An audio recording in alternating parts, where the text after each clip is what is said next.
അളന്നുകുറിച്ചാണ് രാഹുൽ ഗാന്ധി സംസാരിച്ചത്.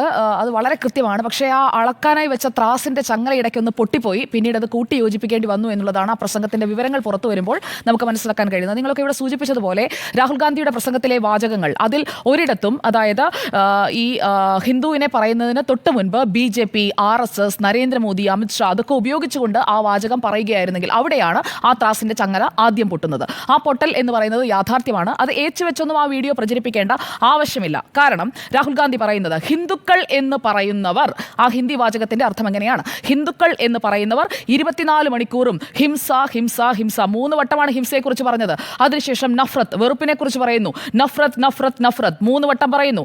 അസത്യം 3 വട്ടം പറയുന്നു. ഇത് പറയുന്ന ഇതിനിടയിലോ മുൻപോ പിൻപോ ഞാനും അദ്ദേഹത്തിന്റെ പ്രസംഗം 2 മണിക്കൂർ തികച്ചില്ലായിരുന്നു. 1 മണിക്കൂറും 40 മിനിറ്റുമായിരുന്നു അദ്ദേഹത്തിന്റെ പ്രസംഗം. ആ പ്രസംഗത്തിൽ ഈ ഭാഗം ആവർത്തിച്ച് ഞാനും കണ്ടു നോക്കി. പക്ഷേ അവിടെ ഹിന്ദുക്കൾ എന്ന് പറയുന്നവർ 24 മണിക്കൂറും ഹിംസയും വെറുപ്പും അസത്യവും പ്രചരിപ്പിക്കുന്നവർ എന്ന വാചകം കൃത്യമായി അദ്ദേഹം പറഞ്ഞിട്ടുണ്ട്. അതിന് മുൻപ് BJP എന്നോ ശേഷം BJP എന്നോ പറഞ്ഞിട്ടില്ല. പിന്നീട് അടുത്ത ഭാഗത്തിൽ മാത്രമാണ് ഞാൻ അങ്ങോട്ട് നോക്കിയാണ് പറഞ്ഞത് എന്ന ഒരു വിശദീകരണം കൊടുക്കേണ്ടി വരുന്നത്. ഇത്രയും പറയുമ്പോൾ തന്നെ അസത്യം അസത്യം അസത്യം എന്ന് 3 വട്ടം പറയുമ്പോൾ തന്നെ നരേന്ദ്രമോദി എഴുന്നേറ്റിട്ട് പറയുന്നു, ഈ വിഷയം വളരെ ഗൗരവമുള്ളതാണ്, മൊത്തം ഹിന്ദു സമൂഹത്തെ ഹിംസ ചെയ്യുന്നവരാണെന്ന് പറയുന്നതാണ്. ആ വാചകത്തിന്റെ ആദ്യ ഭാഗത്തിൽ അത് പറയുന്നുണ്ട്. ഹിന്ദുക്കൾ എന്താ ഹിംസ ചെയ്യുന്നവരാണോ? അപ്പോൾ ഹിന്ദു എന്ന വികാരം മനസ്സിലുള്ളവർക്ക് അത് BJP-കാരാകണമെന്നോ RSS-കാരാകണമെന്നോ നിർബന്ധമില്ല. ഇപ്പോൾ ഈ പാനലിലിരിക്കുന്ന 4 പേര്, ഞാൻ ജാതിയോ മതമോ പറയുകയല്ല, പക്ഷേ ഇറ്റ്സ് എ ഫാക്ട്, 4 പേരും ഹിന്ദുക്കളായി ജനിച്ചവരാണ്.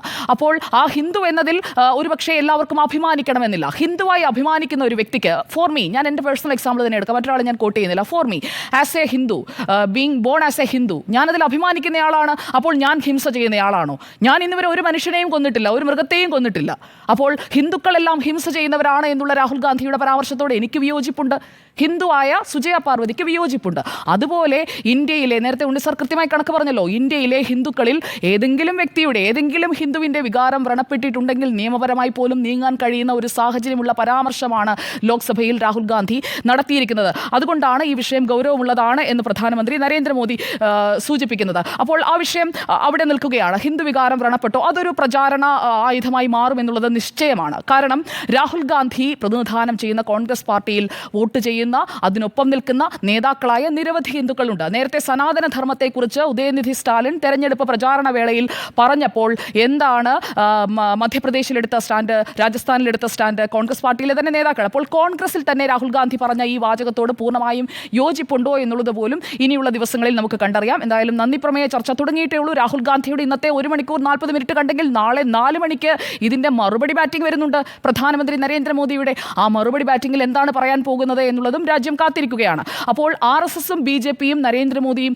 എല്ലാ ഹിന്ദുക്കളെയും പ്രതിനിധീകരിക്കുന്നു എന്നൊന്നും ഞാൻ സ്ഥാപിക്കാൻ ശ്രമിക്കുന്നില്ല. രാഹുൽ ഗാന്ധി പറഞ്ഞത് ശരിയാണ്. കോൺഗ്രസിലുണ്ട് ഹിന്ദുക്കളായ നേതാക്കൾ, ഹിന്ദു വിശ്വാസം പിന്തുടരുന്നവർ. രാഹുൽ ഗാന്ധി തന്നെ താൻ ഏത് വിശ്വാസമാണ് പിന്തുടരുന്നത് എന്ന് പലവട്ടം പറഞ്ഞിട്ടുള്ളതാണ്. ആരാധനാലയങ്ങളിൽ പോകുന്ന ആളാണ്. ഈ രാമക്ഷേത്ര പ്രാണപ്രതിഷ്ഠയ്ക്ക് പോകാത്തത് ഹിന്ദു അല്ലാത്തത് കൊണ്ടല്ല എന്നുവരെ വിശദീകരിച്ചിട്ടുള്ള കോൺഗ്രസ് നേതാക്കളുണ്ട്. അപ്പോൾ ഹിന്ദുക്കൾ എന്ന് പറയുന്നത് ഏതെങ്കിലും ഒരു പാർട്ടിയുടെ മാത്രം സ്വന്തമൊന്നുമല്ല. ഹിന്ദുവായി ജനിച്ച ആളുകൾ ചിലപ്പോൾ മറ്റു മതങ്ങളിലേക്ക് പോകാറുണ്ട്. അങ്ങനെയുള്ള കാര്യങ്ങളൊക്കെ നടക്കുന്ന, അതിനൊക്കെ അനുവാദവും അതിനൊക്കെ നിയമപരമായ പരിരക്ഷയുമുള്ള ഒരു രാജ്യത്താണ് നമ്മളിപ്പോൾ ജീവിക്കുന്നത്.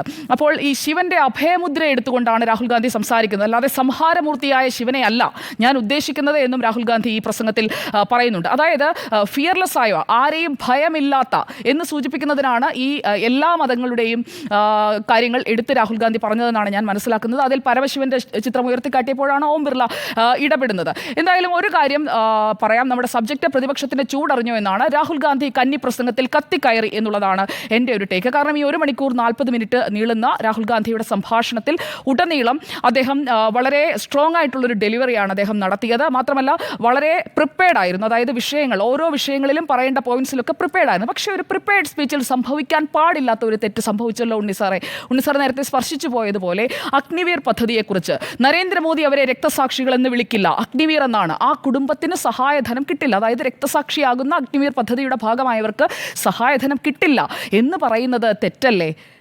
ലോക്സഭയാകുമ്പോൾ ലോക്സഭയിൽ ഫാക്ട്സിന്റെയും ഫിഗേഴ്സിന്റെയും അടിസ്ഥാനത്തോടെ പറയുമ്പോൾ അതിലൊരു വെരിഫിക്കേഷൻ നടത്തേണ്ടതാണ്. അതിനുള്ള എല്ലാ സംവിധാനവുമുള്ള പാർട്ടിയാണ് കോൺഗ്രസ്. പ്രതിപക്ഷ നേതാവ് എന്ന നിലയിൽ രാഹുൽ ഗാന്ധി നടത്തുന്ന കന്നി പ്രസംഗത്തിൽ ഇങ്ങനെയൊരു തെറ്റ് ഒഴിവാക്കാമായിരുന്നു എന്നുള്ളതാണ് ഈ വിഷയത്തിൽ എൻ്റെ ടേക്ക്. അതായത് അമിത്ഷാ അതിന് കൃത്യമായി മറുപടി പറയുന്നുണ്ട്. രാജ്നാഥ് സിംഗ് അപ്പോൾ തന്നെ ഇടപെട്ട് പറയുന്നുണ്ട് 1 കോടി രൂപ സഹായധനം, അത് പരിശീലന വേളയിലായാലും അത് കഴിഞ്ഞിട്ടുള്ള വേളയിലായാലും എപ്പോഴായാലും കൃത്യമായി ആ സഹായധനം ആ കുടുംബങ്ങളിലേക്ക് എത്തുന്നുണ്ട് എന്നതാണ് വസ്തുത എന്ന് രാജ്നാഥ് സിംഗ് കൃത്യമായി സഭയിൽ തന്നെ പറയുന്നുണ്ട്. അപ്പോൾ ഇനി സംഭവിക്കാൻ പോകുന്നത്, രാഹുൽ ഗാന്ധി മുന്നോട്ട് വെച്ച ഈ വാദം രാഹുൽ ഗാന്ധിക്ക് തെളിയിക്കാൻ കഴിഞ്ഞില്ല എങ്കിൽ സഭ എന്ന് പറയുന്നത്, ലോക്സഭ എന്ന് പറയുന്നത്, പാർലമെന്റ് എന്ന് പറയുന്നത് നുണ പറയാനുള്ള സ്ഥലമല്ല.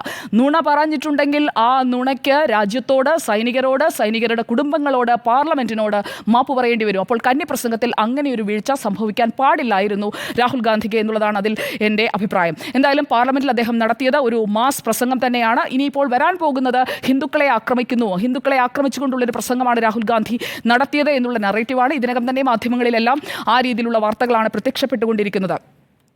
അമിത്ഷാ, രാഹുൽ ഗാന്ധി, അതുപോലെ തന്നെ രാജ്നാഥ് സിംഗ്, അങ്ങനെ പല നേതാക്കൾ എഴുന്നേറ്റ് സംസാരിക്കുന്നത് നമ്മൾ കണ്ടല്ലോ. ഇനിയിപ്പോൾ പ്രതിപക്ഷ നേതാവിന് പ്രധാനമന്ത്രി കൊടുക്കാൻ പോകുന്ന മറുപടി, കഴിഞ്ഞ നിങ്ങൾ ഇവിടെ ഇപ്പോൾ സ്മൃതി മാഡം സൂചിപ്പിച്ചതൊക്കെ വളരെ കൃത്യമാണ്. അതായത് പ്രധാനമന്ത്രി നരേന്ദ്രമോദി ഈ കഴിഞ്ഞ 10 വർഷങ്ങളിൽ കൊടുത്ത മറുപടി പോലെ ആയിരിക്കില്ല.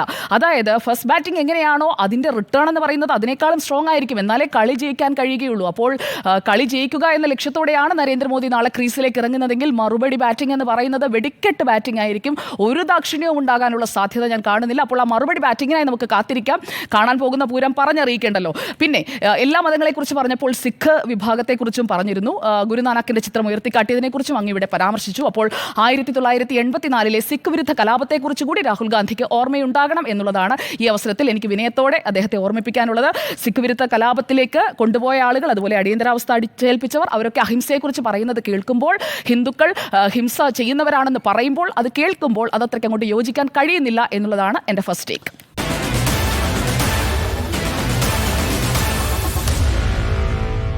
Meet the editors.